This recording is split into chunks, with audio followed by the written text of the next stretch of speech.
Okay, so then once I'm done assessing her head and neck, and we already assessed cranial nerve number 7 and cranial nerve number 5, I'm going to go ahead and assess the eyes. So the first thing I'm going to do is I'm going to have her do her visual acuity. She's going to do that on the Snellen chart. She did it. Her vision is 20/20, so that means that cranial nerve number 2, the optic nerve, is intact. Next thing I'm going to do is I'm going to look at the appearance of her eyes. They appear to be fine. The position's fine. There's not one higher than the other, and they look equal.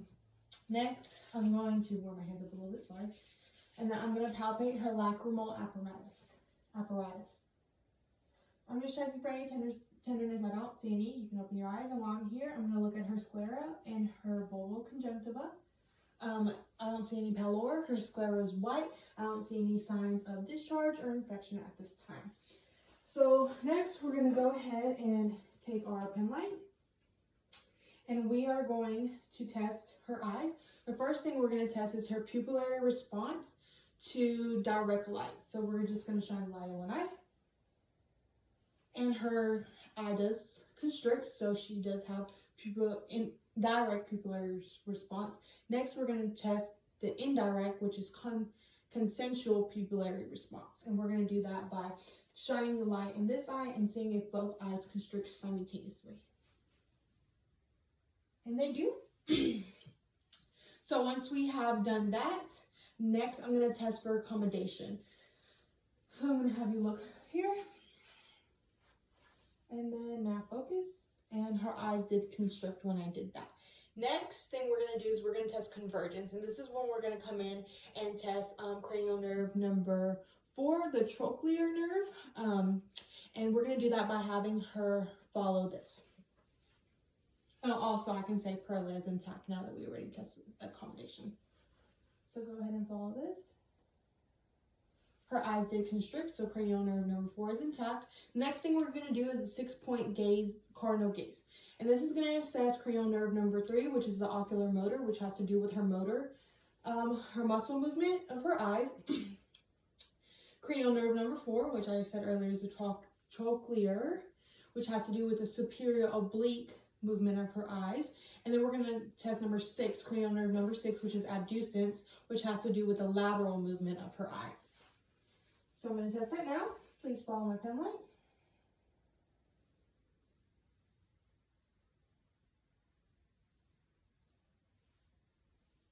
Okay, great. They all constricted, and she didn't have any jerking movement. It moved in smoothly, so she didn't have no issues. So cranial nerve number 3, 4, and 6 are intact. So next, I'm going to move into her ears. So I'm just going to inspect the outside of her ear with my pen light. Make sure that there's no deformities or any issues. Her auricle seems fine. I'm going to palpate her tragus. And then I'm just going to make sure that the color and the consistency is fine. The color is equal to her skin tone. And then I'm going to look at her external auditory canal. I cannot find any cerumen, and the color is fine as well.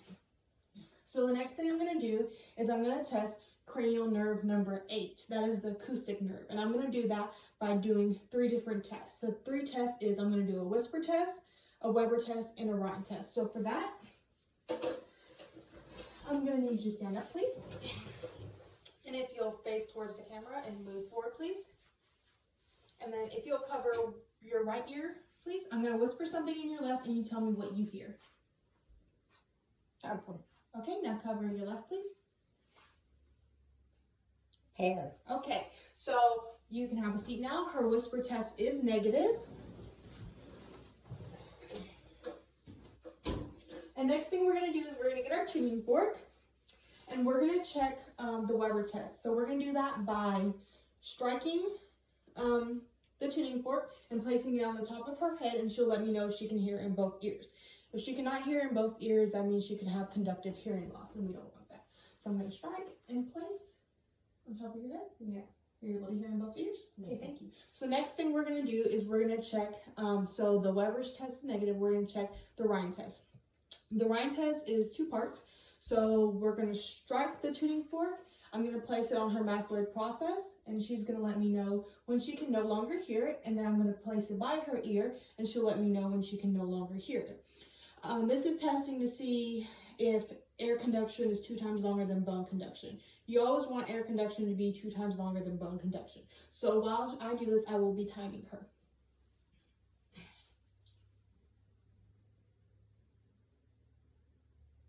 No.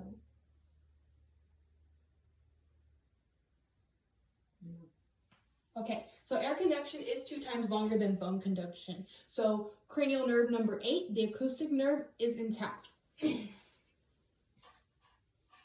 So the next thing I'm going to do is I'm going to look at her sinuses, her nose and her sinuses. So I'm looking at her nose. It's proportionate to her face. It isn't crooked. I don't see any, like, her skin appears to be intact. So next I'm going to palpate her sinuses, and I'm going to palpate the maxillary, check for any tenderness, and then the frontal. Do you feel any tenderness? No, and I did not feel any either. So the next thing I'm going to do is check the patencies of her nares. So if you'll cover one nostril for me, please. Blow out. Next nostril. Blow out. Thank you. Her nares appear to be patent. And then I'm going to look inside her nose. So I'm just going to take my pen light, and we just want to assess the inside of her nose to make sure that her tubercles are not inflamed. Make sure that she is it is nice and moist. There's not any signs like an infection or like any too much drainage. So you'll put your head up for me. Her nose appears to be moist, pink. Her tubercles do not feel inflamed, do not look inflamed, and her septum does not appear to be deviated, and her sputum is clear and minimal.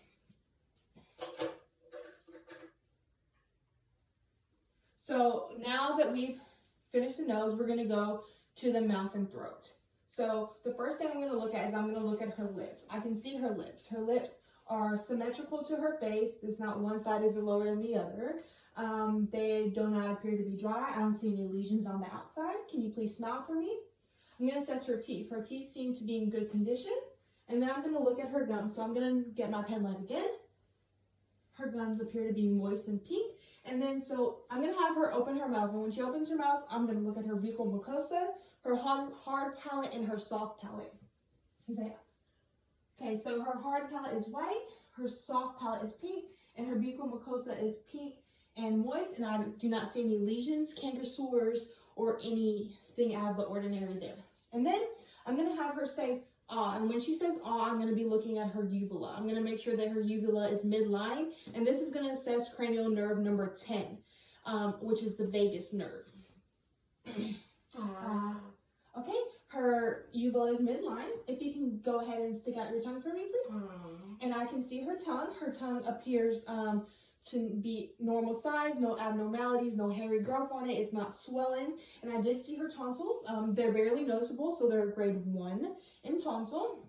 And now I'm going to test her tongue strength. And I'm going to do that by having her place her tongue against here and then the other side against here as well. And this is going to test cranial nerve number 12, which is the hypoglossal nerve. So go ahead, push against. Push against, and I'm just going to get rid of this now. And then, so now, the next thing I'm going to do is I'm going to feel here, and I'm going to have her swallow. And this is going to test cranial nerve number 10, again, the vagus nerve, and then cranial number 9, the glossopharyngeal nerve. Go ahead and swallow. Okay, good. And then also, I tested and I was able to feel that her trachea is midline, and you want the trachea to be midline as well. Okay, so the next thing I'm going to do is I'm going to assess her neck. I'm going to look at her neck. I'm going to see if there's any lesions or irregularities. Nope, and it looks symmetrical to me. So the next thing I'm going to do on her neck is I'm going to palpate her lymph nodes. So the first one I'm going to palpate is her occipital. And then we're going to go over here to her post-auricle. And then we're going to go to her pre-auricle. And then her tonsillar, her submandibular, and right under the chin, the submental. And then after that, I'm going to go into the deep cervical chain. And then after that, I'm going to go to the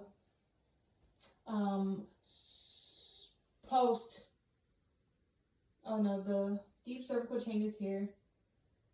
And then I'm going to just have her shrug her shoulders. And then this is going to check the subpericlavicular lymph node. And then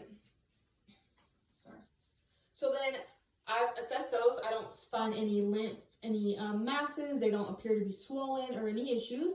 The next thing I'm going to make sure that my bed, it doesn't go up, but I'm going to make sure that my bed is at a 45-degree angle so I can check for jugular distension. I'm not going to have her lay back. I'm just going to have her turn her head to the left, please. And with your pan light, you're just going to want to look at the vein. I don't see any distension, so that's no sign of like chronic heart failure. She's fine there. Okay, and then the next thing I'm going to do is this. She will have to get up from the bed, that way I'm able to face. Is I'm going to assess her thyroid gland. If you want to go forward, I'm going to place my hands here, and then I'm going to have her tilt her head slightly forward, and I'm going to displace. No, you can just keep it slightly forward. I'm going to displace with my right and palpate with my left. Can you please swallow? Okay. I was not able to palpate any masses or any abnormalities. And so the next thing I'm going to do is I'm going to assess her carotid artery. And I'm going to do those one at a time because I do not want to occlude the blood flow. Okay. Okay. And then next, I'm going to go ahead and take my stethoscope. I'm going to use the bell of my stethoscope to auscultate her carotid and her thyroid. And I'm going to be checking for bruits and thrills.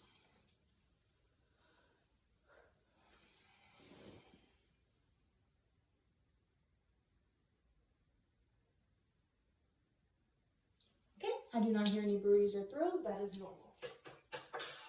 So then next, we're going to go into the arms and the hands. So I'm going to, actually while I'm here, I'm going to have her shrug against my hands. Check resistance. Okay. Now please push resistance against here, then against here. This checks the spinal accessory node. Nerve, the cranial nerve number 11, and that is intact. So we're done with our cranial nerves. Next, we're going to do the arms and the hands. So I'm just going to palpate her radial pulses bilaterally. There are 2+, and there is no thrill. And then the next thing I'm going to do is I'm going to check her deep tendon reflexes. So this is the hammer that we have. And I'm just going to go here at the tricep, and it went, and then here at the brachial, and then here at the brachial something. I honestly don't remember the name. Okay, so all deep tendon reflexes are fine, and so the next thing we're gonna do is we're gonna move into the thorax. So again, I'm sorry, I'm going to have you stand up. That way, see, if you're able to see, like right here. Yeah, you can see fine. Scoot over a little bit is fine. So the first thing I'm going to do, I'm going to look. It's all symmetrical. Breathe in and breathe out. She's breathing fine. I don't see any issues. And then the next thing I'm going to do is I'm going to check for firmitus. So whenever I move my hands down, you say 99. Okay, start now. 99. 99. 99. Okay, great. So then the next thing I'm going to do is I'm going to check her, what's this called? The chest wall expansion. So I'm just going to squeeze in. And it is, as you can see, I did that. It is equal in both sides. It's symmetrical. It's not asymmetrical. And so the next thing I'm going to do is I'm going to auscultate her breath sounds. So I'm going to take my stethoscope and I'm going to use the diaphragm of my stethoscope. So I'm going to stand over here so you're able to see.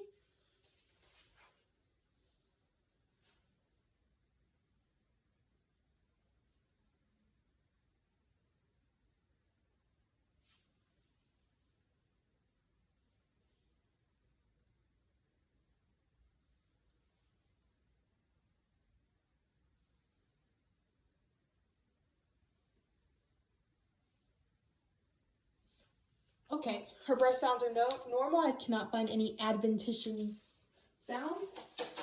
Next, I'm going to go ahead and I'm going to percuss them. I will start here, and I'm only going to tap twice right here. You're going to want to listen to any abnormal sounds.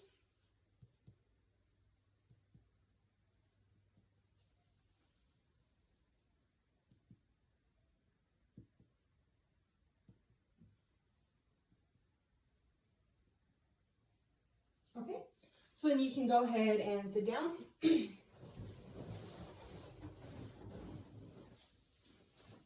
So then next, I'm gonna go ahead and do the interior part of her chest. I'm gonna check the firmness as well. So same as there. Go ahead. 99. 99. 99. 99. Okay, now I'm gonna check her chest wall expansion. Okay, and it is symmetric. And then the next thing I'm gonna do is I'm gonna listen to her breath sounds from the front. Again with the diaphragm.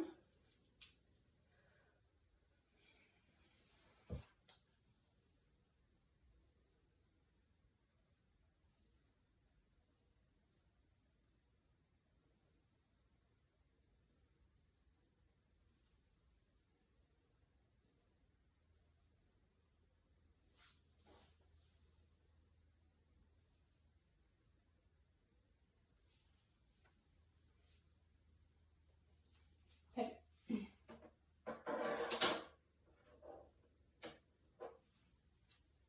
Okay, and I did not hear any adventitious breath sounds, and everything sounds fine.